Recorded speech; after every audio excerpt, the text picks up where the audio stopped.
Well, the number one step in finding your personal style is to find your 3 style icons.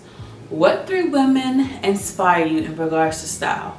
Whenever you see this woman, you're like, "Ooh, I love that outfit." Every single thing is something you like: her dress, her shoes, accessories. You get the point. Whose wardrobe would you just take if you could? If you could take anybody's wardrobe, any 3 women, who would they be?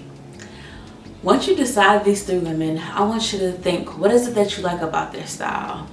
Is she really cool and edgy?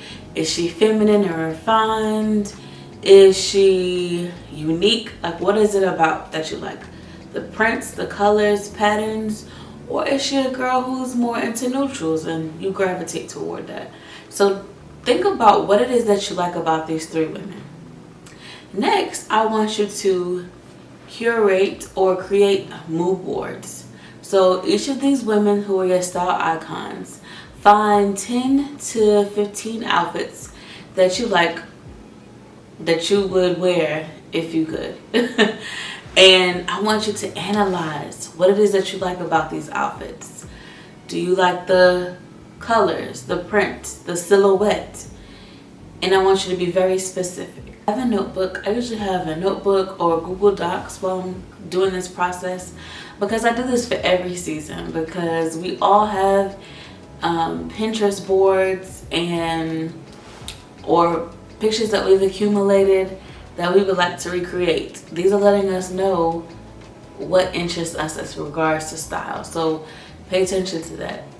The whole point of writing it out and analyzing these outfits is that's how you turn your personal style, or what you intrinsically like, into your actual wardrobe.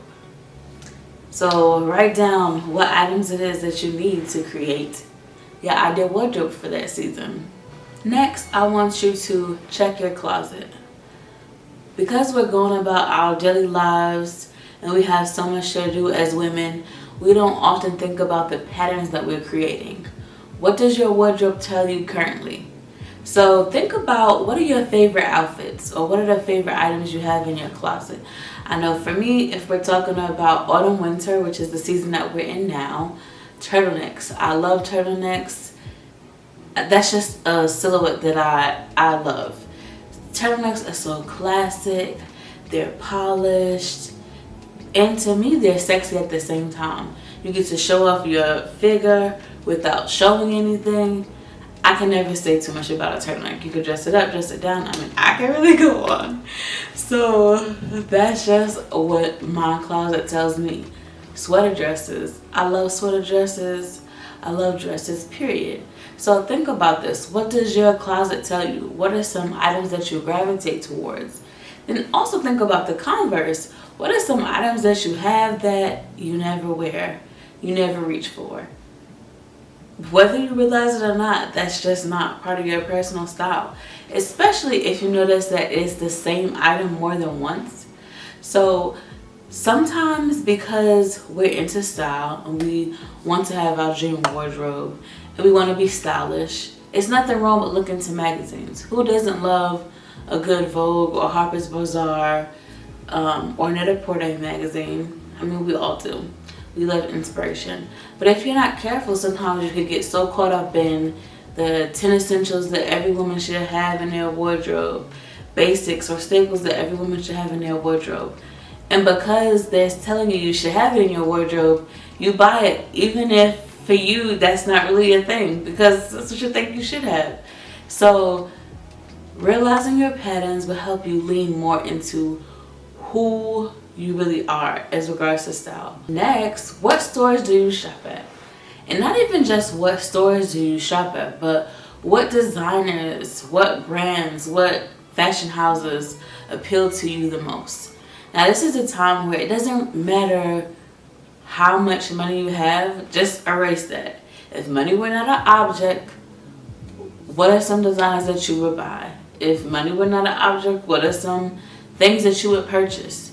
These are the kind of things we want to understand.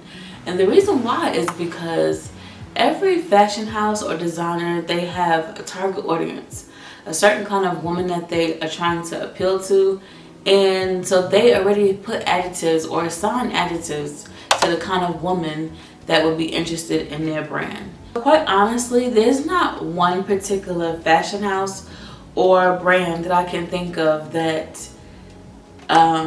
is synonymously me. If I had to choose one, and I would say like mid-luxury, mid-tier, it would be Banana Republic.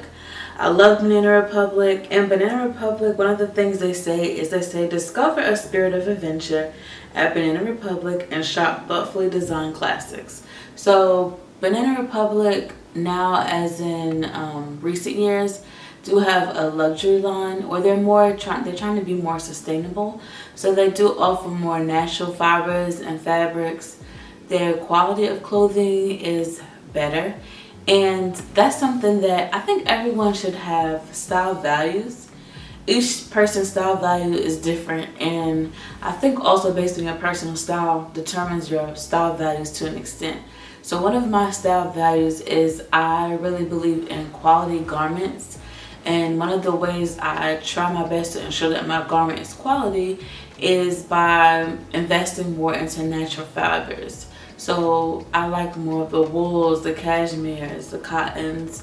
This is typically what I have in my wardrobe.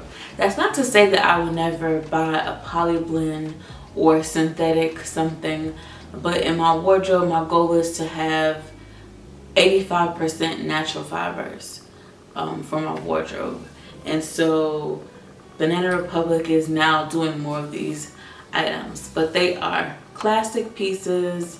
They do have some like a twist of fun and adventure. That's their whole thing. So Banana Republic. Also, to give you another example, The Row. The Row, I love The Row. It's a brand started by Mary Kate and Ashley. I'm sure if you know, you know. But this sweater is an example of something that The Row, an item from The Row. I love The Row. So here's how they describe their mantra or brand model, as it were. They're focusing on exceptional fabrics, impeccable details, and precise tailoring. The house combines a timeless perspective with subtle attitudes which form an irreverent classic signature. The Rose collections also explore the strength of simplistic shapes that speak to discretion and are based on uncompromising quality.